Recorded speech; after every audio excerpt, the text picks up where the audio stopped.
العالمين والعاقبة للمتقين والصلاة والسلام على سيد الأنبياء والمرسلين نبينا محمد وعلى آله وأصحابه أجمعين. أعوذ بالله السميع العليم من الشيطان الرجيم من همزه ونفخه ونفثه. بسم الله الرحمن الرحيم. والذين يتوفون منكم ويذرون أزواجا وصية لأزواجهم متاعا إلى الحول غير إخراج فإن خرجن فلا جناح عليكم فيما فعلن في أنفسهن من معروف والله عزيز حكيم. وللمطلقات متاع بالمعروف حقا على المتقين كذلك يبين الله لكم آياته لعلكم تعقلون. قرآن مجید فرقان حمید سورۃ البقرہ اس کی آیت نمبر 240 سے آج ہم سبق کی ابتدا کریں گے انشاءاللہ۔ اس آیت میں حکم ہے کہ وصیت کرو بیویوں کے لیے، یا وصیت ہے بیویوں کے لیے۔ شوہر کی وفات پر عورتوں کی عدت اور وصیت کے احکامات، اور بریکٹ میں لکھا ہوا ہے منسوخ۔ سب سے پہلے اس آیت کا ترجمہ آپ دیکھیں، پھر اس کے بعد اس کی مختصر تشریح کی جائے گی انشاءاللہ، مختصر تفسیر بیان کی جائے گی۔ والذین یتوفون منکم، والذین کا مطلب ہے اور جو لوگ، یتوفون وفات پا جائیں، منکم تم میں سے، وَيَذَرُونَ اور چھوڑیں، ازواجن بیویاں، اور چھوڑیں بیویاں، یعنی ان کی بیویاں ہیں، خود فوت ہو گئے ہیں اور ان کی بیویاں موجود ہیں، بیویاں انہوں نے چھوڑ دی ہیں۔ وصیۃً لأزواجہم، وصیت ہے ان کے خاوندوں کے لیے، وصیتاً وصیت ہے لأزواجہم اپنی بیویوں کے لیے۔ خاوند معنی یہاں پر نہیں ہوگا، کیا ہوگا؟ بیویوں کے لیے۔ وصیت ہے ان کی بیویوں کے لیے، یعنی وہ جو فوت ہو چکے ہیں ان کی بیویوں کے لیے وصیت ہے۔ وصیت کیا ہے؟ متاعا الی الحول، متاعا کا مطلب ہے سامان، نان و نفقہ ہے، الی الحول ایک سال تک، حول کہتے ہیں سال کو، الی الحول ایک سال تک، غیر اخراج بغیر نکالے، یعنی ان کے خاوندوں کو چاہیے کہ ان کے لیے وصیت کر جائیں کہ وہ ایک سال تک ان کو کھانا پینا بھی ملے گا، رہیں گی وہاں پر، اور ان کو نکالا نہیں جائے گا۔ فَإِنْ خَرَجْنَا، اگر وہ نکل جائیں، فَلَا جُنَاحَ عَلَيْكُمْ تو نہیں ہے کوئی گناہ تم پر، فِيمَا فَعَلْنَا، فیما اس میں، فعلنا جو وہ کریں، جو وہ عورتیں کریں، فی انفسہن اپنے بارے میں، اپنی جانوں کے بارے میں، من معروف دستور میں سے، واللہ عزیز حکیم اور اللہ تعالیٰ غالب حکمت والا ہے۔ تو یہاں پر یہ کہا جا رہا ہے، اللہ تعالیٰ نے ارشاد فرمایا والذین یتوفون منکم، کہ وہ لوگ جو وفات پا جائیں تم میں سے اور ان کی بیویاں پیچھے رہ جائیں، تو ان کے لیے کیا ہے؟ وصیۃ لازواجہم، تو وصیت کرنا ہے، وصیت کریں ان بیویوں کے لیے وہ لوگ ایک سال کے نان و نفقہ کی بغیر نکالے، یعنی ان کو ایک سال اسی گھر میں رکھا جائے گا اور ان کو نکالا نہیں جائے گا۔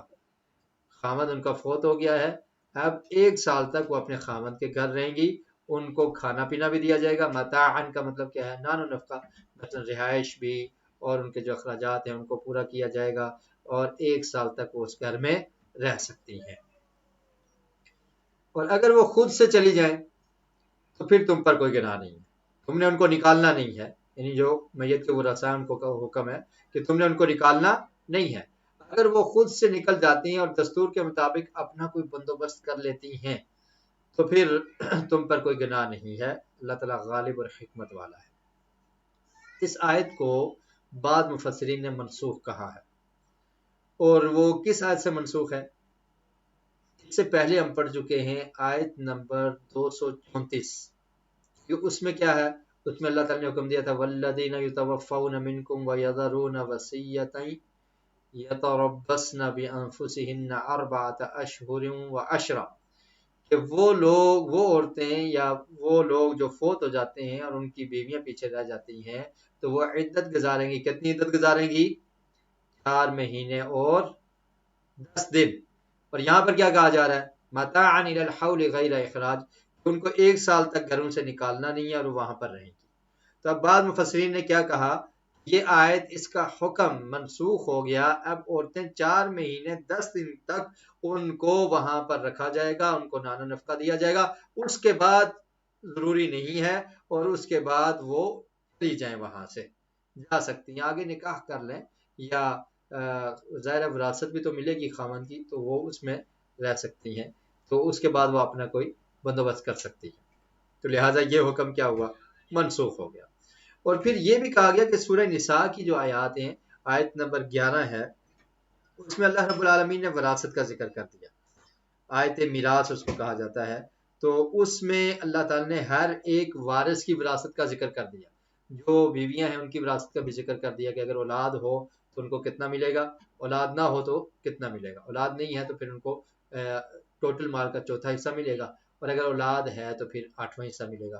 تو اب ان کے لیے وراثت میں سے حصہ مقرر ہو گیا. تو اب ان کو مزید گھر میں رکھنا اور ان کو نان و نفقہ دینا یہ ضروری نہیں ہے. تو لہٰذا وہ آیت سورۃ النساء کی آیت سے بھی اور سورہ بقرہ کی آیت سے یہ جو مدت تھی 4 مہینے 10 سال ہے، 1 سال نہیں ہے. اور دوسرا جو نان و نفقہ تھا تو وہ بھی اب ضروری نہیں ہے. 4 مہینے 10 دن تک تو ضروری ہے نا، وہ عدت ہے. اس کے بعد ضروری نہیں ہے، کیونکہ وہ ان کو وراثت کا حصہ مل گیا تو وہ اس میں اپنا بندوبست کر لیں گی. تو یہ بھی کچھ مفسرین نے کہا ہے، لیکن بعض مفسرین نے کہا ہے کہ یہ منسوخ نہیں ہے. اور اگر اس میں ہم یہ منسوخ کہتے ہیں اس کو، اس میں ایک اشکال باقی رہتا ہے کہ یہ آیت بعد میں آئی ہے، یعنی یہ اس کا نمبر کیا ہے 240، اور سورہ بقرہ کی جس آیت سے آپ منسوخ کہہ رہے ہیں تو وہ اس سے پہلے ہے. حالانکہ یہ ہوتا ہے کہ منسوخ والی تو بعد میں ہوتی ہے، جو منسوخ ہو چکی ہے وہ پہلے ہوتی ہے، اور جو ناسخ ہوتی ہے وہ بعد میں ہوتی ہے. تو اب اس آیت کو بعد میں ہونا چاہیے تھا جس آیت سے اس کا حکم منسوخ کیا جا رہا ہے، وہ ناسخ ہے. تو اب اس میں ہمیں یہ نظر آ رہا ہے کہ ناسخ آیت 234 نمبر یا 34 ہے یا 36 ہے، بہرحال تو وہ پہلے گزر چکی، اور یہ جو ہے یہ بعد میں آ رہی ہے. 234 ہے، تو وہ ناسخ پہلے گزر چکی اور منسوخ بعد میں ہو رہی ہے. یعنی جو پہلے والا حکم ہے وہ منسوخ ہوتا ہے نا، جو بعد میں آیا ہو تو اس پہلے والا حکم اس کو کیسے منسوخ کر سکتا ہے. تو یہ اشکال.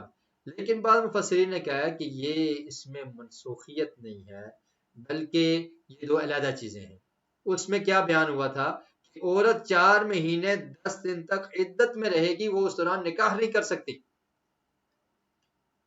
اور وہ اس دوران تو نان و نفقہ اس کو ملے گا ہی، خاوند کے گھر رہے گی. لیکن یہاں پر یہ ہے کہ وصیت ہے عورتوں کے لیے، ان عورتوں کے لیے کہ ان کے خاوند کو وصیت کر دیں، یا ان کے ورثاء کو خیال رکھنا چاہیے کہ وہ 1 سال تک ان کو دیں. یعنی وہ ضروری تھا کہ 4 مہینے 10 دن تک تو ضروری آپ نے ان کو وہاں پر رکھنا ہے، نکالنا نہیں ہے. لیکن یہاں پر کیا ہے، یہاں پر نکاح کی بات نہیں ہو رہی، کہ وہ تو بات واضح ہوگی کہ 4 مہینے 10 دن عدت ہے. یہاں پر ذکر یہ ہو رہا ہے کہ ان کے ساتھ حسن سلوک کا ذکر ہو رہا ہے، کہ حسن سلوک کرتے ہوئے اگرچہ 4 مہینے 10 دن یہ ضروری حکم تھا کہ انہوں نے یہاں پر رہنا ہے اور ان کے اخراجات دینے ہیں، یہ بات تو ہوگی، لیکن حسن سلوک کا تعلق یہ ہے کہ آپ 1 سال تک ان کو مزید مہلت دے دیں. اگر وہ رہنا چاہتی ہیں تو 1 سال تک مزید رہ سکتی ہیں، اور اگر وہ خود جانا چاہتی ہیں تو وہ چلی جائیں. تو پھر یہ آیت کیا ہوگی؟ محکم ہوگی. تو اس میں یہ ہے کہ نان و نفقہ اور رہائش کا تو جو منسوخ ہونا ہے تو وہ تو اس میں ذکر ہی نہیں ہے نا.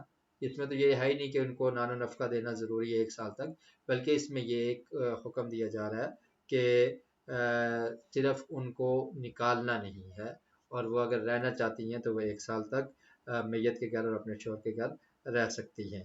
تو اس رائے کو امام مجاہد بن جبر نے، شیخ الاسلام ابن تیمیہ رحمۃ اللہ علیہ نے، اور کئی اہل علم نے اختیار کیا ہے. حافظ ابن کثیر رحمہ اللہ نے بھی اسے قوی قرار دیا ہے، اور اس سے قرآن کی آیات کی ترتیب کا حسن بھی باقی رہتا ہے۔ کہ مطلب کیا ہے کہ یہ عورت، اور ایسے ہی آپ دیکھیں نا کہ جب عورت اگر حاملہ ہو اور اس کا خامند فوت ہو جائے تو اس کی عدت بھی تو وضع حمل تک ہوتی ہے، اور وہ 4 مہینے 10 دن سے زیادہ بھی ہو سکتی ہے۔ تو مطلب یہ ہے کہ اولیاء کو وصیت کا ذکر ہے اس میں، کہ وہ عورت کی دلجوئی کی خاطر اور مرنے والے سے اظہار محبت اور اخلاص کے طور پر 4 ماہ 10 دن کے بعد مزید 7 ماہ 20 دن اسے اپنے شوہر کے گھر میں رہنے دیں۔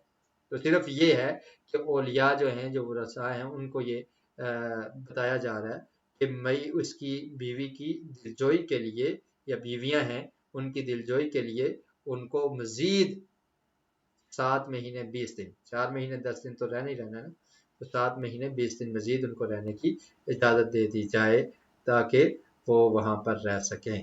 تو باقی جو لازمی ہے کہ ان کو لازمی جو نان و نفقہ دینا ہے، تو وہ تو آیت میراث جو اس کے بعد آ رہی ہیں سورہ نساء میں، تو اس میں یہ حکم آ چکا ہے کہ ہر جو وارث ہے اس کی وراثت اس کو ملے گی، اور وہاں پر زوجہ جو ہے یا زوجات جو ہیں ان کے حصے بھی مقرر ہیں۔ وَلِلْمُطَلَّقَاتِ مَتَاعٌ بِالْمَعْرُوفِ حَقًّا عَلَى الْمُتَّقِينَ۔ اس سے پہلے جو طلاق یافتہ عورتیں ان کا ذکر ہو چکا ہے، تو اب دوبارہ سے اس بات کو ریپیٹ کیا جا رہا ہے۔ وَلِلْمُطَلَّقَاتِ، اس کا مطلب کیا ہے؟ اور ان عورتوں کے لیے جنہیں طلاق دی گئی ہے۔ مطلقہ کہتے ہیں ایک کو، اور مطلقات جمع ہے، تو وہ عورتیں جن کو طلاق دی گئی ہے، جو طلاق یافتہ ہیں، اور ان کے لیے کیا ہے؟ متاعن، ان کے لیے کچھ نہ کچھ سامان دینا ہے، بالمعروف، اچھائی کے ساتھ، معروف طریقے سے، حق، یہ لازم ہے، علی المتقین، اللہ سے ڈرنے والوں پر، جو متقین ہیں، پرہیزگار ہیں، ان پر یہ لازم ہے کہ وہ کیا کریں؟ جو طلاق یافتہ عورتیں ہیں تو ان کو کچھ نہ کچھ سامان دیں۔ تو ان میں متعلقہ عورتوں کا سامان دینے کا حکم تھا، جنہیں اس سے پہلے بھی اس طرح کا حکم گزر چکا ہے کہ جن کو خامد نے ہاتھ تک نہ لگایا ہو، رخصتی نہ ہوئی ہو، طلاق ہو گئی ہو، تو ہم نے کیا پڑھا تھا کہ خامد اپنی مرضی سے وعلی الموسع یعنی یہ تھا کہ جو وسعت والا ہے وہ اپنی وسعت کے مطابق، اور جو تنگ دست ہے وہ اپنی وسعت کے مطابق کچھ نہ کچھ اپنی اہلیہ کو دے گا جس کے ساتھ اس کا نکاح ہوا تھا، اور اس کے ساتھ رخصتی نہیں ہوئی تھی، صحبت وغیرہ نہیں ہوئی تھی، تو وہ کچھ نہ کچھ دے گا۔ لیکن یہاں پر کیا ہے کہ ہر طلاق یافتہ عورت، جو بھی طلاق یافتہ عورت ہے، تو اس کے ساتھ احسان کر کے اس کو کوئی کپڑوں کے سوٹ دے دیے جائیں، کچھ نہ کچھ سامان دے دیا جائے، تاکہ اس کی دلجوئی ہو، اور اچھے طریقے سے، اگر آپ اس کو پاس نہیں رکھنا چاہتے تو جب آپ اس کے گھر سے رخصت ہو رہی ہے تو کچھ نہ کچھ سامان اس کو دیا جائے۔ حقاً علی المتقین، تو یہ متقین جو اللہ سے ڈرنے والے ہیں، پرہیزگار ہیں، ان کا یہ حق ہے، ان کے لیے لازم ہے۔ تو افتراق میں بھی، جدائی میں بھی اخلاق کو پس پشت نہیں ڈالنا۔ یہ دیکھیے کہ اتنا اچھا اسلوب قرآن مجید نے سکھایا ہے کہ آپ کے گھر سے وہ اگر جا بھی رہی ہے اور آپ نے اس کو طلاق بھی دے دی ہے، لیکن پھر بھی اچھے طریقے سے اس معاملے کو نپٹانا ہے۔ کذالک یبین اللہ لکم آیاتہ، کذالک، اسی طرح، یبین اللہ، واضح کرتا اللہ تعالیٰ، لکم، تمہارے لیے، آیاتہ، اپنے احکام کو، اپنی آیات کو، لعلکم تعقلون، تاکہ تم عقل اختیار کرو، تاکہ تم سمجھو۔ تو یہ سمجھانے کے لیے تمہیں اللہ تعالیٰ واضح آیات کو اور واضح احکامات کو تمہارے سامنے اللہ تعالیٰ ذکر کرتا ہے۔ یہاں پر نکاح اور طلاق کے مسائل ختم ہوئے ہیں، تو اس کے بعد اب جہاد کا ذکر شروع ہوتا ہے۔ آپ نے پہلے پڑھا نکاح اور طلاق کے جو احکامات تھے، تو یہاں پر وہ ختم ہوئے، تو اس کے بعد جو آنے والی آیات ہیں ان میں کیا ذکر ہے؟ ان میں اب ذکر ہے جہاد کا۔ تو جہاد کا ذکر کرنے سے پہلے اللہ رب العالمین نے کچھ لوگوں کا ذکر کیا جو موت سے ڈر گئے۔ اس آیت کو پہلے ہم پڑھ لیتے ہیں۔ أَلَمْ تَرَ إِلَى الَّذِينَ خَرَجُوا مِنْ دِيَارِهِمْ وَهُمْ أُلُوفٌ حَذَرَ الْمَوْتِ فَقَالَ لَهُمُ اللَّهُ مُوتُوا ثُمَّ أَحْيَاهُمْ إِنَّ اللَّهَ لَذُو فَضْلٍ عَلَى النَّاسِ وَلَكِنَّ أَكْثَرَ النَّاسِ لَا يَشْكُرُونَ۔ ہزاروں کی موت، ہزار لوگوں کے مرنے کے بعد زندہ ہونے کا واقعہ ہے اس میں، اور اللہ تعالیٰ بڑا فضل والا ہے۔ ترجمہ دیکھیے، الم ترا، کیا آپ نے نہیں دیکھا، الم ترا کیا تم نے نہیں دیکھا، الی الذین ان لوگوں کی طرف، خرجو جو نکلے، من دیارہم اپنے گھروں سے، اپنے گھروں کو چھوڑ کے نکل گئے، وہم الوف اور وہ ہزاروں میں تھے، الف کہتے ہیں 1000 کو اور الوف اس کی جمع ہے، اور وہ ہزاروں تھے، حذر الموت موت کے ڈر سے، موت کے ڈر کی وجہ سے انہوں نے اپنے گھروں کو چھوڑ دیا، فقال لهم اللہ موتوا، تو کہا اللہ تعالیٰ نے فرمایا، اللہ تعالیٰ نے ان سے موتو مر جاؤ، اب اللہ کا حکم آ گیا تو کوئی زندہ رہ سکتا ہے، ثم احیاہم پھر اس نے زندہ کیا ان کو، ان اللہ لذو فضل بے شک اللہ تعالیٰ فضل والا ہے، علی الناس لوگوں پر، ولکن اکثر الناس لا یشکرون اور لیکن اکثر لوگ لا یشکرون وہ شکر ادا نہیں کرتے، وہ اللہ کا شکر ادا نہیں کرتے۔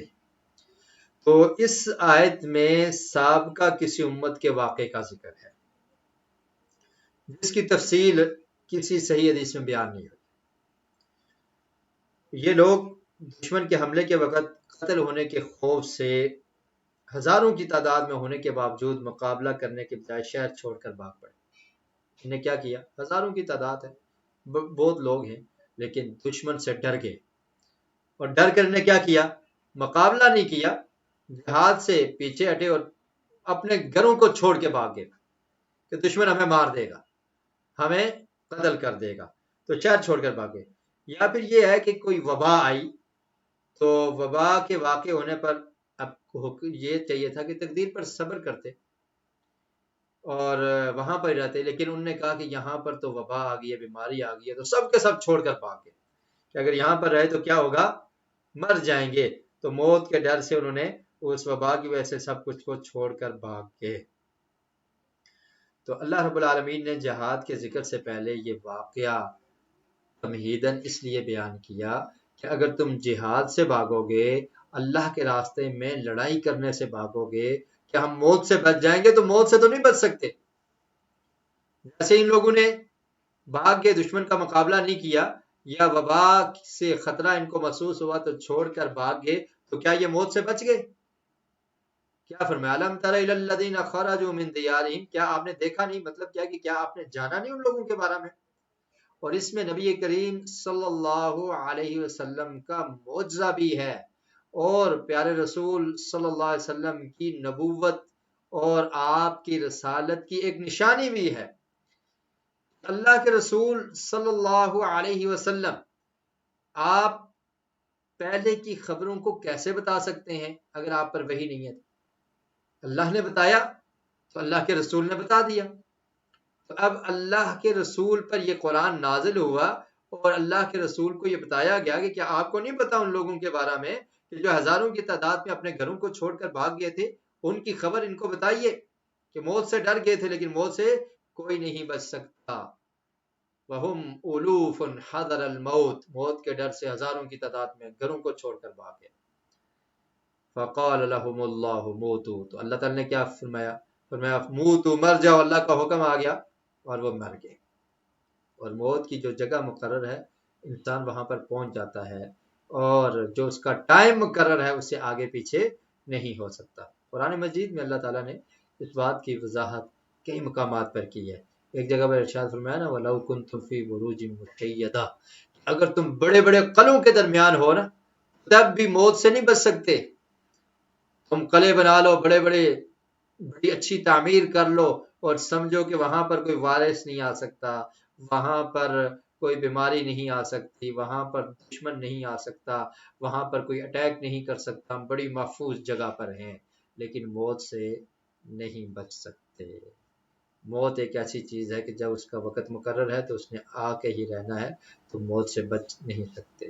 اور ایسے ہی اللہ تعالیٰ نے دوسرے مقام پر فرمایا نا کہ ان سے کہہ دو قل ان الموت الذی تفرون منہ فانہ ملاقیکم، کہ تم جس موت سے بھاگتے ہو یہ تمہیں پانے والی ہے، تم سے ملاقات کرنے والی ہے۔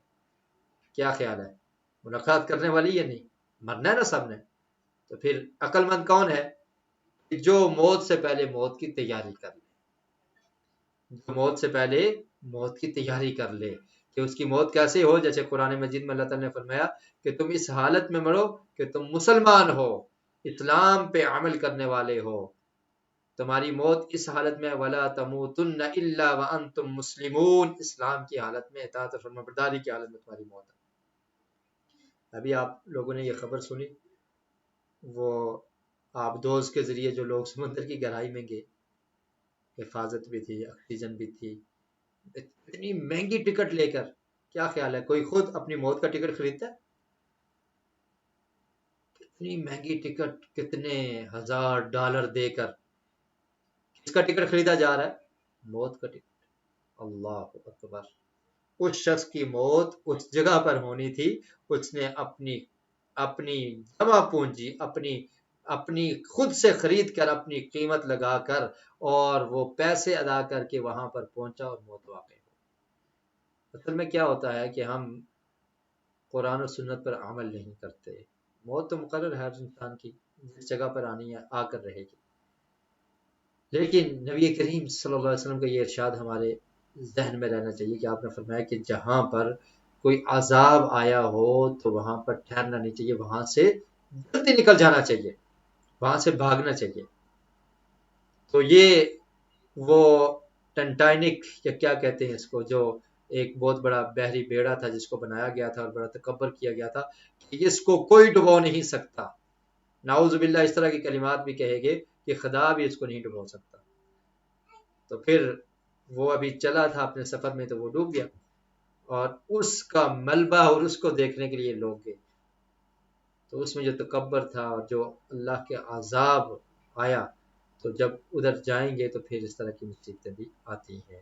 تو بہرحال کہنے کا مقصد یہ ہے کہ موت سے کوئی انسان بچ نہیں سکتا۔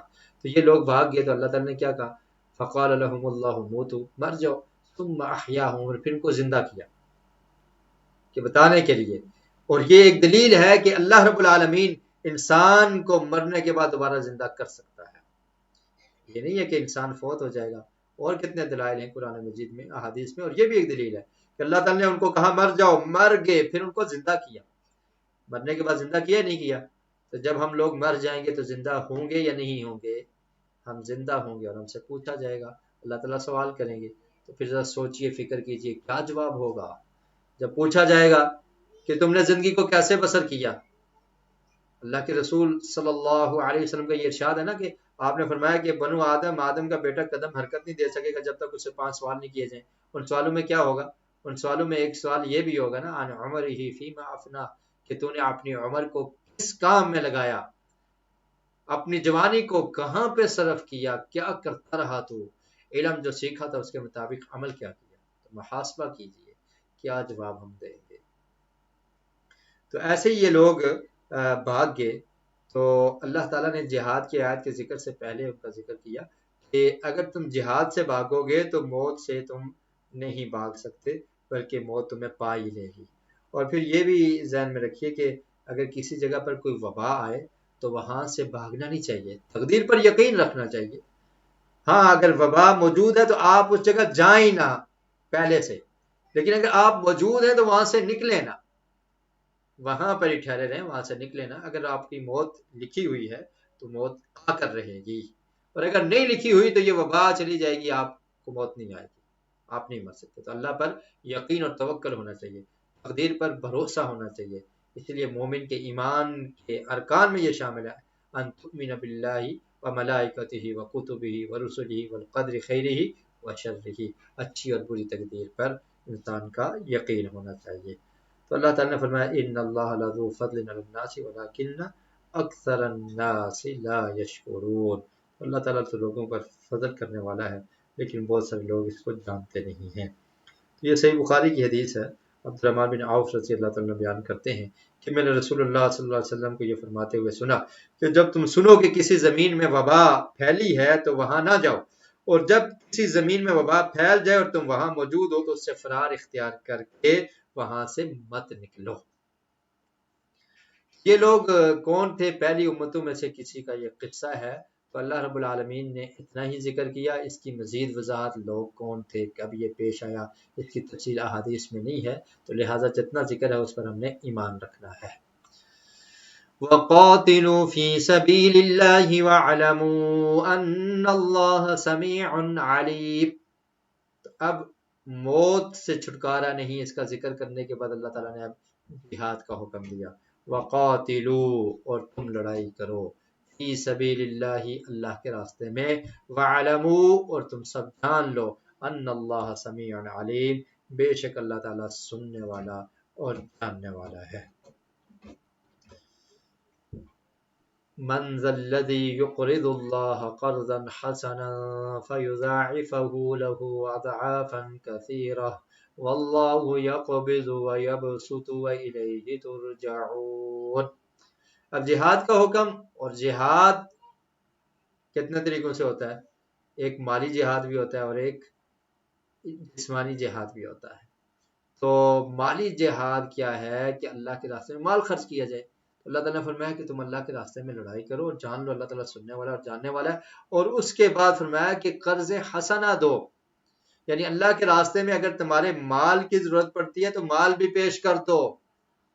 اور پھر دیکھیے اللہ تعالیٰ کا کرم کہ اللہ تعالیٰ خود دے کر خود ہی پھر یہ مطالبہ کر رہے ہیں کہ تم اللہ کے راستے میں دو۔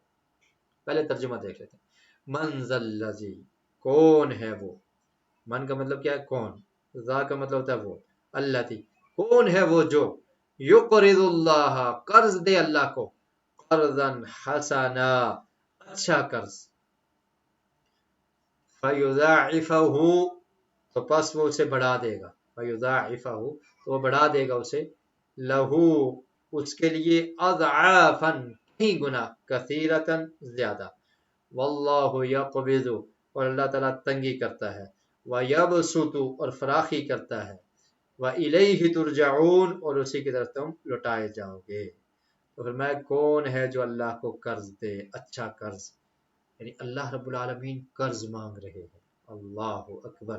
آپ ذرا غور کیجئے کہ اللہ تعالیٰ خود دے کر تو انسان کا امتحان لے رہے ہیں کہ یہ ہمیں واپس دیتا ہے یا نہیں دیتا۔ اللہ کا کرم ہے، اللہ تعالیٰ دے کر پھر امتحان لے رہے ہیں میرا اور آپ کا کہ یہ واپس دیتے ہیں یا نہیں دیتے، اللہ کے راستے میں مال خرچ کرتے ہیں یا نہیں کرتے۔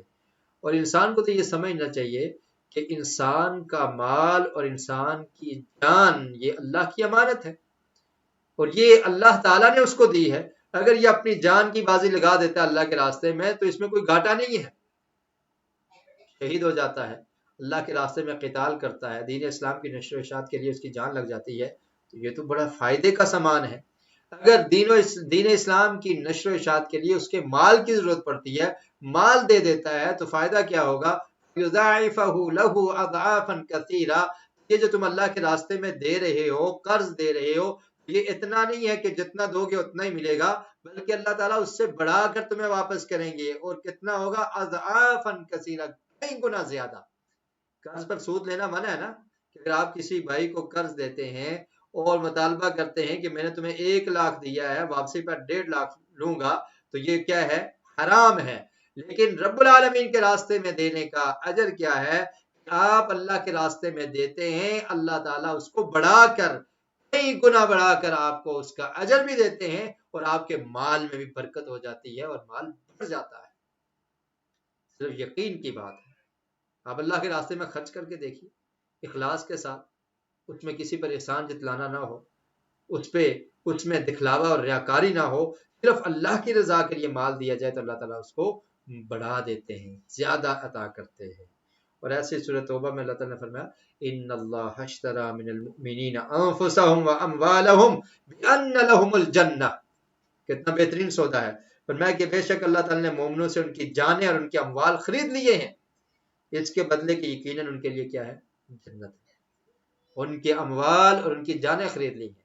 یہ جو زندگیاں ہیں نا، یہ اللہ کے دین کے لیے وقف کر لیں، زندگی کو، اپنی جان کو اللہ کے دین کے لیے لگا لیں، اپنے مال کو اللہ کے دین کے لیے لگا لیں۔ یہ آپ اللہ سے تجارت کر رہے ہیں، اللہ سے بزنس کر رہے ہیں، اللہ سے سودا کر رہے ہیں جس میں کوئی خسارہ نہیں ہے۔ فرمایا اللہ تعالیٰ نے خرید لیا ہے مومنین کی جانوں کو اور ان کے مالوں کو، اس کے بدلے میں خرید کے ملے گا کیا؟ بِأَنَّ لَهُمُ الْجَنَّةَ، ان کے لیے جنت ہے، جنت ملے گی ان کو۔ تو یہ ہے قرض حسنہ، اور پھر اللہ تعالیٰ دے کر خود ہی مطالبہ کر رہے ہیں کہ یہ لوگ اللہ کے راستے میں دے دیں اور اللہ تعالیٰ ان کے مال میں اضافہ کر دے. اور پھر کیا فرمایا واللہ یقبض و یبسط، اللہ کے اختیار میں ہے، اللہ تنگی بھی کرتا ہے اور فراوانی سے بھی عطا کرتا ہے. وہ جسے چاہتا ہے اس کے مال کو کم کر دیتا ہے. تنگی اور کشادگی یہ اللہ کے ہاتھ میں ہے. واللہ یقبض و یبسط، وہ تنگی بھی کر سکتا ہے، فراوانی سے بھی عطا کرتا ہے. تو جب تم اللہ کے ساتھ دوستی کر لو گے، اللہ سے لو لگا لو گے، اللہ کے راستے میں دے دو گے، تو اللہ تعالیٰ تمہارے مال میں کمی نہیں آنے دے گا. نبی کریم صلی اللہ علیہ وسلم کا بھی ارشاد ہے نا، آپ نے فرمایا کہ ما نقص صدقۃ من مال، صدقہ کرنے سے مال میں کمی نہیں ہوتی.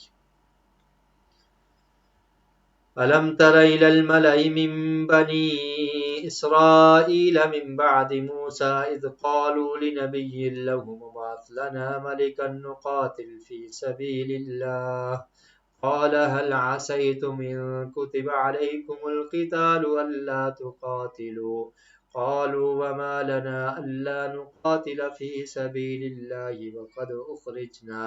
وقد أخرجنا من ديارنا وأبنائنا فلما كتب عليهم القتال تولوا إلا قليلا منهم والله عليم بالظالمين. سرداروں کی مانگ. سرداروں نے مانگا، بنو اسرائیل کے جو سردار تھے تو انہوں نے کچھ مانگا. کیا مانگا؟ بنو اسرائیل کی ایک جماعت کا یہ مطالبہ تھا کہ وہ مانگ رہے تھے کہ ایک بادشاہ ہو جس کی زیر قیادت ہم جہاد کریں گے. اور پیغمبر کا جواب، اس وقت انہوں نے جو جواب دیا اس کا ذکر ہے. بنو اسرائیل کا اصرار اور پھر جہاد کے فرض ہونے کی کثیر تعداد، جہاد جب فرض ہو گیا تو پھر بہت سارے لوگوں نے اسے روگردانی کی. تو موسیٰ علیہ السلام کے بعد بنو اسرائیل نے، یعنی ان کی قوم نے، اور بلکہ ان کی قوم کے جو سردار تھے تو انہوں نے اس وقت کے نبی سے یہ مطالبہ کیا. وہ نبی کون تھے ان کا ذکر نہیں ہے، بہرحال موسیٰ علیہ السلام کے بعد کوئی نبی تھے.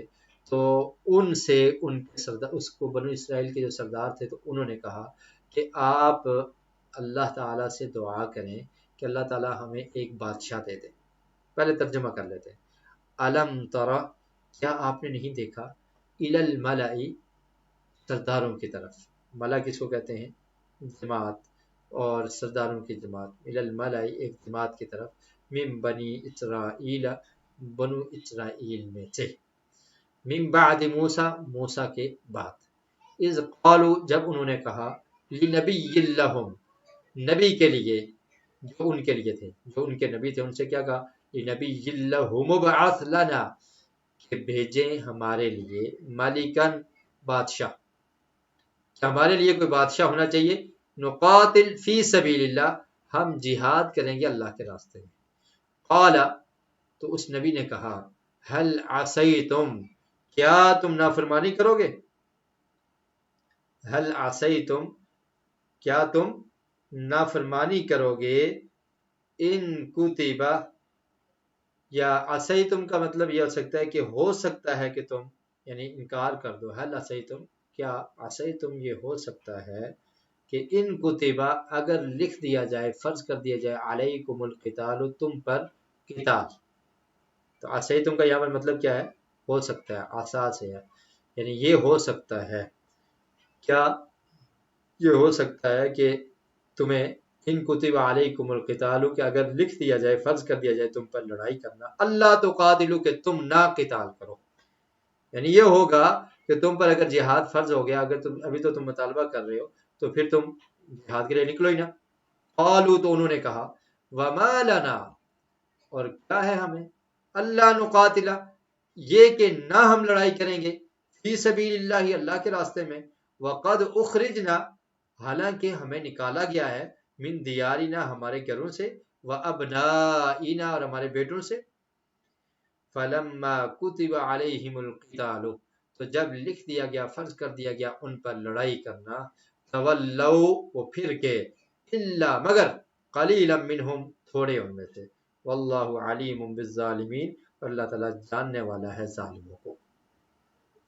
تو وہ نبی تو جانتے تھے ان کی عادتوں کو کہ یہ بنو اسرائیل ڈرپوک لوگ ہیں، تو اصل میں ایسے ہوا کہ یہ لوگ غلام بن چکے تھے، ان کو ان کی عورتوں کو لونڈیاں بنا دیا گیا تھا اور غلامی کی زندگی یہ بسر کر رہے تھے۔ اب غلام بن گئے ہیں اور یہ غلامی سے نجات چاہتے ہیں، اور یہ چاہتے ہیں کہ ہم لڑائی کریں، جہاد کریں، تاکہ ہمیں دوبارہ آزادی مل جائے اور ہمیں دوبارہ حکمرانی مل جائے، غلامی سے ہماری جان چھوٹ جائے۔ تو آزادی کیا ہے؟ بڑی نعمت ہے۔ آزادی چاہنے کے لیے انہوں نے کیا کہا؟ نبی سے کہا کہ آپ ایسا کریں کہ کوئی بادشاہ مقرر کریں جس کی قیادت میں ہم لڑائی کریں گے۔ تو انہوں نے کہا، اس نبی نے کہا کہ مجھے یہ لگتا ہے کہ اگر تم پر یہ قتال اور جہاد فرض کر دیا گیا تو تم جہاد نہیں کرو گے، پہلے بھی تم نے جہاد کو ترک کیا، جہاد کو چھوڑ دیا، اغیار تم پر غالب آ گئے اور انہوں نے تمہیں اپنا غلام بنا دیا اور تمہاری عورتوں کو لونڈیاں بنا دیا۔ اب تم غلام بن چکے ہو، غلامی کی دلدل میں پھنسے جا رہے ہو، اور یہ غلامی تمہارے اندر سرایت کر چکی ہے، تمہارے اندر وہ ہمت، وہ جذبہ، وہ غیرت وہ ختم ہو چکی ہے۔ تو اب اگر تم سے یہ قتال لڑائی کرنے کا کہا تو تم وہ لڑائی کرنے والے نہیں رہے، اب وہ یہ بڑے لوگ اسلاف تمہارے جو گزر گئے ہیں، اب تمہاری ہمت نہیں ہے۔ آج دیکھیے نا، مسلمانوں کی یہی حالت ہے، زبان سے تو بہت کہا جاتا ہے لیکن عملی کام کے لیے ٹانگیں کانپتی ہیں،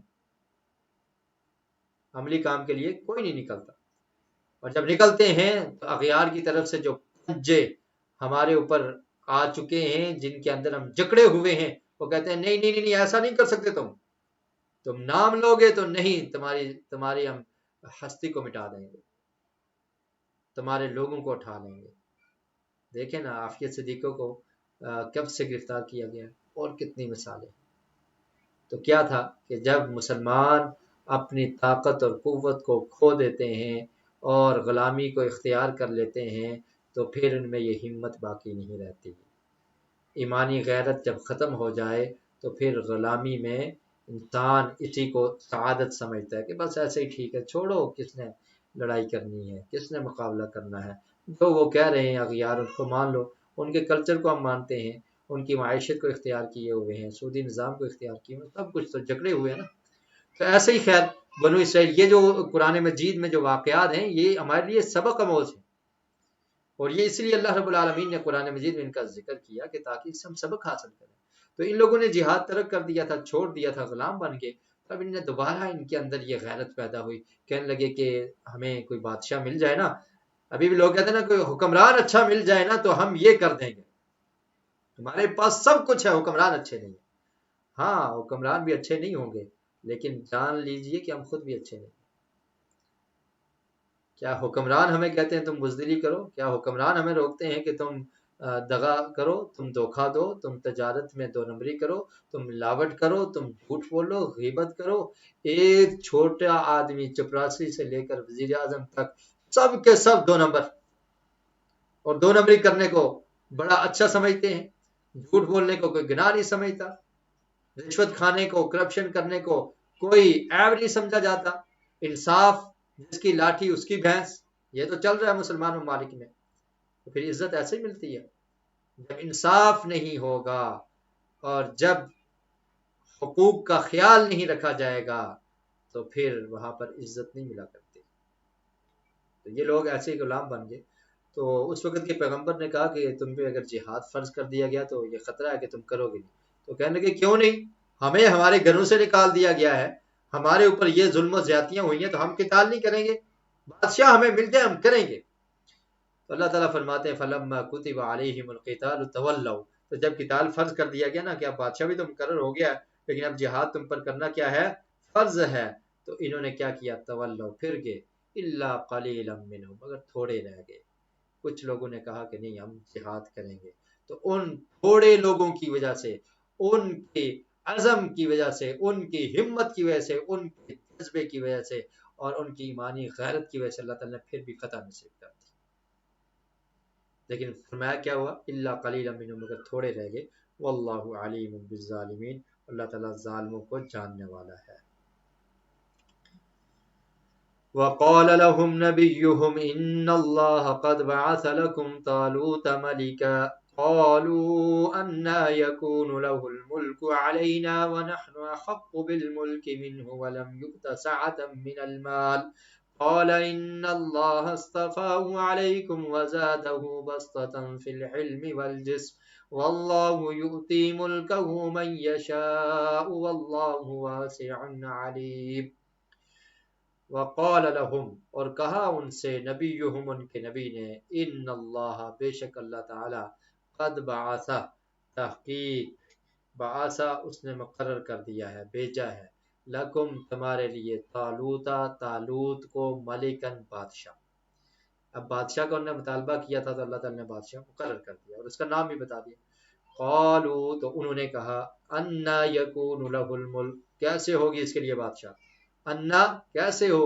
کیسے یکون ہو لہو اس کے لیے لہ الملک اس کے لیے بادشاہ علینا ہم پر یہ ہم پر بادشاہ بن گیا طالوت ونحن احق بالملک منہ اور ہم احق زیادہ حقدار ہیں بالملک بادشاہ کے منہ اس سے ولم یؤت سعة من المال اور نہیں وہ دیا گیا سعتن وسعت من المال مال سے اس کے پاس تو مال ہی نہیں ہے قال کہا فرمایا پیغمبر نے ان اللہ اصطفاہ علیکم بے شک اللہ تعالی نے اس کو چن لیا ہے تم پر تم میں سے اس کو خاص کیا ہے چن لیا ہے وزادہ اور زیادہ کیا ہے اس کو بسطتن فی العلم بستہ کا مطلب ہے کہ وسعت زیادہ اس کو وسعت دی ہے فی العلم علم میں والجسم اور جسم میں واللہ یؤتی ملکہ اور اللہ تعالیٰ عطا کرتا ہے بادشاہ من یشاء جسے چاہتا ہے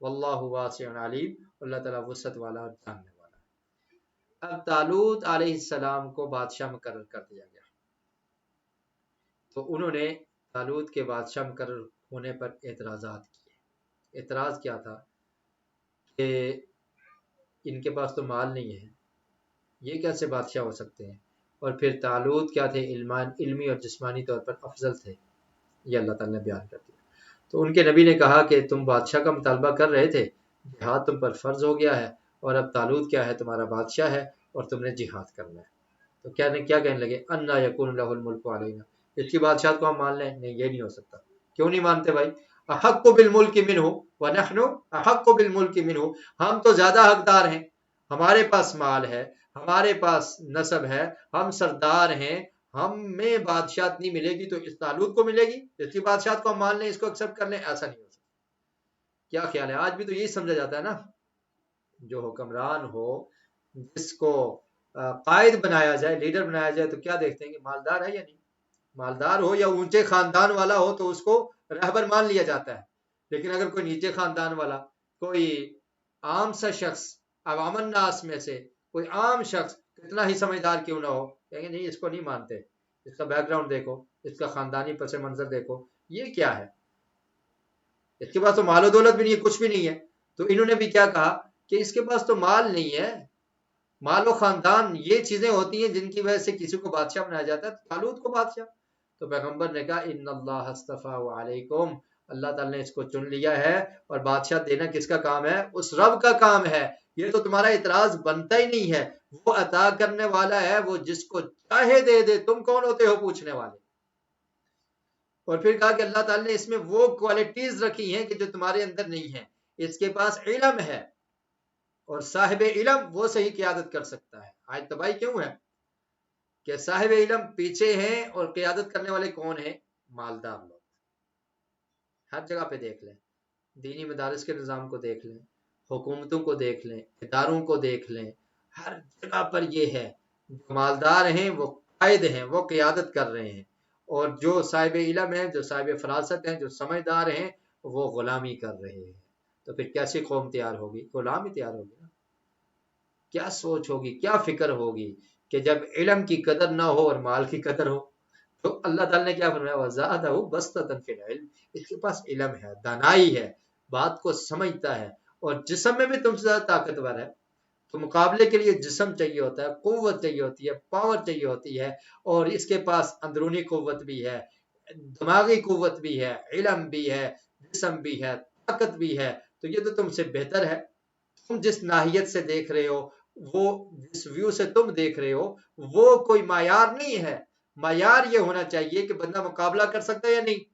تو یہ تمہارا لیڈر ہے، طاقتور ہے، اور جسم اس کا بہت طاقت والا ہے، علم میں بھی تم سے آگے ہے، تو اللہ تعالیٰ نے اس کو بادشاہ مقرر کر دیا ہے، تو تمہیں اس کو مان لینا چاہیے۔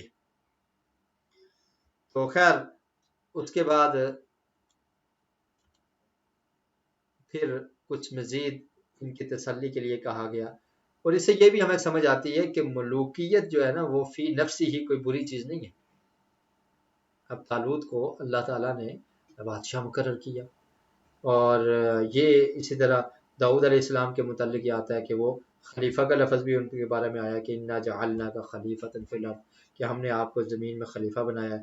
اور ایسے ہی آپ پڑھیں گے آگے آیت نمبر 251 میں کیا فرمایا، وآتاہ اللہ الملک، اللہ تعالیٰ نے ان کو بادشاہت دی ہے۔ تو وہ پیغمبر بھی تھے، بادشاہ بھی تھے، اور خلیفہ بھی تھے۔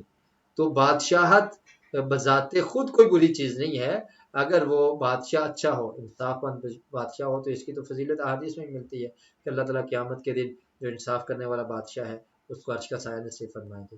تو یہ ملوکیت، اس کو کوئی گالی نہیں سمجھنا چاہیے، لیکن اگر ملوکیت اچھی ہے تو وہ بہتر ہے، وہ اچھی چیز ہے، اور اگر اس کو صحیح استعمال کیا جائے، انصاف ملے، لوگوں کے حقوق کا خیال رکھا جائے، تو اس میں کوئی عیب نہیں ہے۔ آگے چلیے، وقال لهم نبيهم ان آية ملكه ان يأتيكم التابوت فيه سكينة من ربكم وبقية مما ترك آل موسى وآل هارون تحمله الملائكة ان في ذلك لآية لكم ان كنتم مؤمنين۔ ان کے نبی نے ان سے کہا، وقال لهم نبیہم، ان کے نبی نے ان سے کہا، ان آیت ملکی ہی، بے شک اس کی نشانی، ملکی ہی اس کی حکومت کی نشانی، آیا کہتے ہیں نشانی کو، ملکی ہی اس کی بادشاہت کی حکومت کی نشانی کیا ہوگی، ان یأتیکم التابوت، کہ وہ آئے گا تمہارے پاس تابوت کو لے کر، وہ لائے گا تمہارے پاس تابوت کو، فیہ سکینۃ من ربکم، اس میں سامان تسکین ہوگا، من ربکم تمہارے رب کی طرف سے، وبقیۃ اور بچی ہوئی چیزیں ہوں گی، مما جو اس سے جو ترک آل موسیٰ جو چھوڑی آل موسیٰ موسیٰ علیہ السلام کی آل نے، و آل ہارون اور ہارون علیہ السلام کی آل نے، تو وہ بھی اس صندوق میں، اس تابوت میں وہ چیزیں بھی ہوں گی، تحملہ الملائکہ اٹھائیں گے اسے فرشتے، ان فی ذلک لآیۃ لکم اور بے شک اس میں تمہارے لیے نشانی ہوگی، ان کنتم مؤمنین اگر تم ایمان والے ہو، اس میں تمہارے لیے نشانی ہے اگر تم ایمان والے ہو۔ تو اب بنو اسرائیل کا حوصلہ بڑھانے کے لیے اور طالوت کی بادشاہت پر یقین میں اضافے کے لیے نبی نے طالوت کے بادشاہ مقرر ہونے کی ایک نشانی بیان فرمائی۔ اور آپ دیکھیں گے یہاں پر اللہ تعالیٰ نے ذکر کر دیا، بادشاہ کا نام بھی ذکر کر دیا، اور پھر آگے وہ جالوت کا بھی ذکر آ رہا ہے کہ جو اس کے مقابلے میں تھا، وہ لشکر تھے، ان کا بھی ذکر آ رہا ہے، اور داؤد علیہ السلام کا بھی ذکر آ رہا ہے کہ وقتل داؤد جالوت، کہ داؤد علیہ السلام نے جالوت کو قتل کیا، لیکن یہ جو نبی تھے ان کا ذکر نہیں ہے کہ وہ کون سے نبی تھے، ان کے نام کا ذکر نہیں ہے۔ تو بہرحال جو بھی تھے اس کی وضاحت نہیں ملتی تو ہمارا اتنے پر ہی یقین۔ اصل میں قرآن مجید میں ہر چیز کو بالکل باریک بینی سے نہیں بیان کیا گیا، یہ کتاب سمجھانے کے لیے ہے، جیسے اللہ تعالیٰ نے فرمایا نا کہ یہ نصیحت کے لیے کتاب ہے، فہل من مدکر، کہ کیا ہے تم میں سے کوئی نصیحت حاصل کرنے والا، تو اتنی بات ذکر کی گئی ہے جس سے انسان کو نصیحت ملے، جس میں سبق ملے، تو اس کو اللہ تعالیٰ نے بیان کر دیا۔ تو بیان کیا کہ تمہارے سکون اور اطمینان کے لیے، اور بادشاہ طالوت کی بادشاہ مزید یقین کے لیے کیا کہا کہ اس میں تمہارے لیے سامان تسکین ہوگا، تم وہ صندوق دیکھو گے، جو صندوق کون سا تھا، آل موسیٰ اور آل ہارون کی باقی مدد چیزیں اس میں ہوں گی، اور فرشتوں نے ان کو اٹھایا ہوگا، اور وہ تمہارے لیے سامان تسکین ہوگا اس میں، تو وہ یہ تمہارے لیے نشانی ہے اگر تم اس پر یقین رکھنے والے ہو۔ تو یہ طالوت کی بادشاہت کی نشانی اللہ تعالیٰ نے بیان کی۔ فلما فصل طالوت بالجنود قال إن الله مبتليكم بنهر فمن شرب منه فليس مني ومن لم يطعمه فإنه مني إلا من اغترف غرفة بيده فشربوا منه إلا قليلا منهم فلما جاوزه هو والذين آمنوا معه قالوا لا طاقة لنا اليوم بجالوت وجنوده. ترجمہ دیکھیے، ٹائم بھی تھوڑا رہ گیا. فلما فصل، تو جب باہر نکلا، طالوت بالجنود، لشکر کے ساتھ، قال، تو اس نے کہا، ان اللہ مبتلیکم، اب بادشاہ مقرر ہو گیا ہے، طالوت بادشاہ ہے، اس کے ساتھ لشکر نکل آئے، جہاد کے لیے لشکر نکل آئے. تو اب طالوت نے یہ کہا کہ ان کو آزمایا جائے، کیا یہ جہاد کرنے کے قابل بھی ہیں یا نہیں. یہ اتنے مصائب، جہاد میں تو مصیبتیں ہوتی ہیں، مشاکل ہوتی ہیں، اور اس میں انسان کو اپنے آپ کو مشکل میں ڈالنا پڑتا ہے، صبر کرنا پڑتا ہے، تکالیف کو برداشت کرنا پڑتا ہے. تو طالوت نے ان کا امتحان لیا کہ کیا یہ کرنے کے قابل ہیں. کیا امتحان تھا؟ ان اللہ مبتلیکم، بے شک اللہ تعالیٰ تمہاری آزمائش کرنے والا ہے، بنہر، ایک نہر کے ساتھ، فمن شربا، تو جس نے پی لیا، منہ، اس سے، فلیس منی، تو وہ مجھ سے نہیں ہے، ومن لم یطعمہ، اور جس نے اسے نہ چکھا، فإنہ منی، تو بے شک وہ مجھ سے ہے، الا من اغترف، مگر من اغترف، جس نے چلو بھر لیا. غرفہ کہتے ہیں چلو کو، غرفتم بیدہ، غرفتن، ایک چلو، بیدہ، اپنے ہاتھ سے، فشربوا منہ، اور انہوں نے پی لیا. تو اتنا معاف ہے، الا من اغترف غرفتم بیدہ، ایک چلو، فشربوا منہ، تو انہوں نے پیا اس سے، اس نہر سے، الا قلیلا منہم، مگر تھوڑے ہی ان میں سے، تھوڑوں نے اس بات کو پورا کیا. فلما جاوزہ، تو جب اس کے پار ہوئے وہ، اس نہر سے پار ہوئے وہ والذین آمنوا معہ، اور جو ایمان لائے تھے اس پر، قالوا، تو انہوں نے کہا، لا طاقت لنا اليوم، نہیں ہے ہمارے پاس طاقت. تو انہوں نے کہا، لا طاقت، نہیں طاقت ہے، لنا، ہمارے لیے، الیوم، آج، بجالوت، جالوت کے ساتھ، وجنودی، اور اس کے لشکر کے ساتھ، یعنی جالوت اور اس کے لشکر کے مقابلہ کرنے کی آج طاقت ہمارے پاس نہیں ہے. تو اب نہر تھی ایک، تو اللہ تعالیٰ نے آزمایا، اور طالوت نے بھی ان کا امتحان لینا چاہا کہ کیا یہ لوگ اس قابل ہیں کہ یہ صبر کریں گے جہاد پر. تو اس نے یہ کہا کہ یہ ایک نہر ہے، تو اس میں سے پانی کسی نے نہیں پینا. جس نے پانی پیا تو وہ ہم میں سے نہیں ہے، وہ تو جہاد کرنے کی طاقت نہیں رکھتا. ہاں اگر کوئی کسی کو بہت ہی پریشانی ہے، بہت زیادہ پیاس لگ گئی ہے، تو تھوڑا سا ایک چلو چکھ لے تو یہ خیر ہے، اس کو گنجائش، اتنی گنجائش ہے، اس سے زیادہ نہیں. لیکن انہوں نے کیا کیا، فشربوا منہ، سب نے پی بھر کے پانی پیا، مگر تھوڑے رہ گئے جو حکم کو ماننے والے تھے. تو جب نہر کراس کر کے پار ہوئے، تو یہ لوگ جو تھوڑے تھے تو وہ کیا کہنے لگے، قلیل تعداد میں تھے، تو انہوں نے کہا، لا طاقت لنا اليوم، یعنی زیادہ جو لوگ تھے سب نے کہا کہ ہمارے پاس آج طاقت نہیں ہے، یہ جالوت اور اس کا لشکر، یہ تو بڑا سخت لشکر ہے، اس کا مقابلہ نہیں کر سکتے. قال الذين يظنون أنهم ملاقو الله كم من فئة قليلة غلبت فئة كثيرة بإذن الله والله مع الصابرين. قال الذين، تو کہا ان لوگوں نے، یظنون، جو یقین رکھتے تھے، انہم، بے شک وہ، ملاق اللہ، اللہ سے ملنے والے ہیں. کم من فیات، نے کیا کہا، کم، بارہا، من فیات، جماعتوں سے، کم من فن، کتنی ہی جماعتیں ہوتی ہیں، قلیلۃ، تھوڑی ہوتی ہیں، غلبت، غالب آ جاتی ہیں، فیاتن، کثیرتن، بڑی کثیر تعداد میں جماعتوں پر، باذن اللہ، اللہ کے حکم سے، واللہ مع الصابرین، اللہ صبر کرنے والوں کے ساتھ ہے. تو جو اچھے لوگ تھے تو انہوں نے کیا کہا کہ یہ کوئی بات نہیں ہے کہ اگر تم لوگ چھوڑ رہے ہو، تم یہ سمجھ رہے ہو کہ جالوت کے پاس تعداد زیادہ ہے، تو کتنی دفعہ ایسا ہوتا ہے کہ اللہ تعالیٰ چھوٹی جماعتوں کو بڑوں پر غالب کر دیتے ہیں. اللہ پر یقین رکھو، توکل کرو، اللہ سے ملاقات پر یقین رکھنے والوں نے یہ کہا، جن کو اللہ سے ملاقات پر یقین تھا، توکل تھا، صبر اور ثابت قدمی اور مدد کی، پھر انہیں دعا بھی کی. وہ دعا کیا تھی، وَلَمَّا بَرَزُوا لِجَالُوتَ وَجُنُودِهِ قَالُوا رَبَّنَا أَفْرِغْ عَلَيْنَا صَبْرًا وَثَبِّتْ أَقْدَامَنَا وَانصُرْنَا عَلَى الْقَوْمِ الْكَافِرِينَ. ولما برزو، اور جب وہ آمنے سامنے ہوئے، لجالوت، جالوت کے، وجنودی ہی، اور اس کے لشکر کے، قالو، تو انہوں نے کہا، جو مومن تھے، جو اللہ پر یقین رکھنے والے تھے، توکل کرنے والے تھے، جنہوں نے صبر کیا، ان کو یہ یقین تھا کہ اللہ تعالیٰ ہی غالب کرنے والا ہے، وہی غلبہ دینے والا ہے، وہی فتح دینے والا ہے، تو انہوں نے اللہ تعالیٰ سے دعا کی. یعنی یہ یقین ہو، اور پھر طاقت کے باوجود بھی مومن کا سب سے بڑا ہتھیار کیا ہے؟ دعا ہے. تو دعا کیا کی؟ ربنا، اے ہمارے رب، افرغ علینا، انڈیل دے ہم پر. افریقہ مطلب کیا ہے؟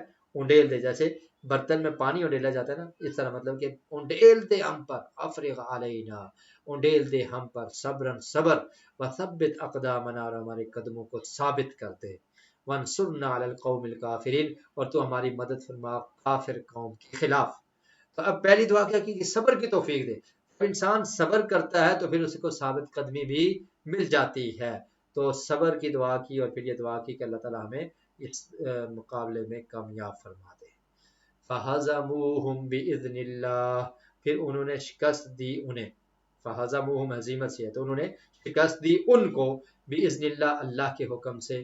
وَقَاتَلَ دَاوُودُ جَالُوتَ، تو جالوت جو کافر تھا، وَقَاتَلَ، قتل کیا، داود، داود نے، جالوت، جالوت کو، وَآتَاهُ اللَّهُ الْمُلْكَ، اور عطا کی اللہ تعالیٰ نے اس کو، یعنی داؤد علیہ السلام کو، الملک، بادشاہت، والحکمت، اور حکمت، وعلمہ، اور سکھایا ان کو، مما یشاء، جو وہ چاہتا تھا، یعنی جو اللہ تعالیٰ چاہتا تھا وہ سکھا دیا داؤد علیہ السلام کو.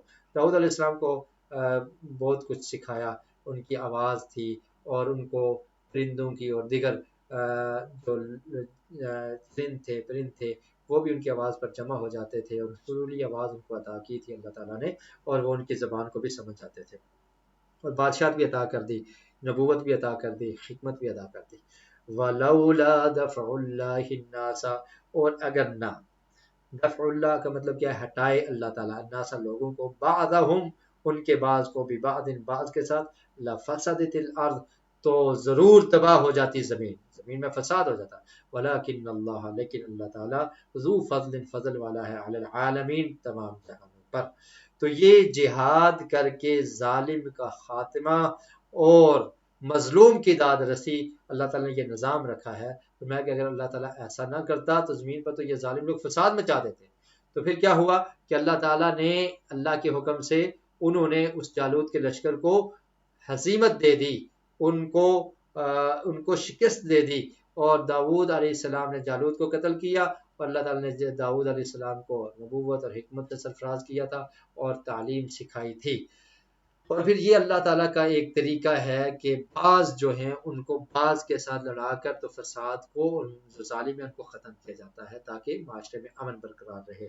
تلک آیات اللہ نتلوہا علیک بالحق، اور پھر اللہ تعالیٰ نے فرمایا کہ یہ سابقہ واقعات ہیں نا، تو یہ اللہ کے رسول کو کیسے پتہ چلتے ہیں کہ یہ سابقہ واقعات ہم تلاوت کرتے ہیں، سابقہ واقعات کی تلاوت ہوتی ہے آپ صلی اللہ علیہ وسلم پر، اور یہ آپ کے صادق ہونے کی دلیل ہے کہ ایسے واقعات گزر چکے ہیں پچھلی امتوں کے، یہ واقعات جو ہم آپ کو سنا رہے ہیں یہ آپ کے نبی صادق ہونے کی واضح دلیلیں ہیں، کیونکہ آپ نے انہیں نہ کسی کتاب میں پڑھا، نہ کسی سے سنا، پھر بھی انہیں اس طرح ٹھیک ٹھیک بیان کر رہے ہیں کہ بنی اسرائیل بھی ان کی تصدیق کرتے ہیں. یہ کافروں کی طرف سے آپ کی رسالت کے انکار پر انتہائی تاکیدی الفاظ ہیں کہ انا جو ہے نا لام تاکید کے ساتھ آپ کی رسالت کا اس بات ہے. کافر آپ کی رسالت کے انکاری تھے، جیسا کہ وہ فرمایا اللہ تعالیٰ نے قرآن مجید میں، وَيَقُولُ الَّذِينَ كَفَرُوا لَسْتَ مُرْسَلًا، کہ وہ کافر کہا کرتے تھے کہ آپ اللہ کی طرف سے بھیجے ہوئے رسول نہیں ہیں. اللہ تعالیٰ نے ان کے انکار کا رد کرتے ہوئے فرمایا وَإِنَّكَ لَمِنَ الْمُرْسَلِينَ، بے شک آپ بھیجے ہوئے ہیں، یقیناً رسولوں میں سے ہیں. تو فرمایا کہ تلک آیات اللہ، یہ اللہ کی نشانیاں ہیں، نتلوہا، ہم پڑھتے ہیں ان کو، نتلوہا، ہم انہیں حق کے ساتھ تجھ پر پڑھتے ہیں، اور بلا شبہ، وَإِنَّكَ، اور بلا شبہ آپ، لَمِنَ الْمُرْسَلِينَ، یقیناً رسولوں میں سے ہیں. تو یہ جہاد کے متعلق آیات تھی جس کو ہم نے پڑھا، اور پھر اللہ کے رسول صلی اللہ علیہ وسلم کی رسالت اور نبوت کی تصدیق بھی تھی کہ کافر اس سے انکار کرتے تھے. اللہ تعالیٰ نے فرمایا کہ یہ لوگ جو آپ کو کہتے ہیں کہ آپ رسول نہیں ہیں تو یہ جھوٹے ہیں، آپ اللہ کے سچے رسول اور پیغمبر ہیں۔ سبحانک اللہم و بحمدک اشہد ان لا الہ الا انت استغفرک و اتوب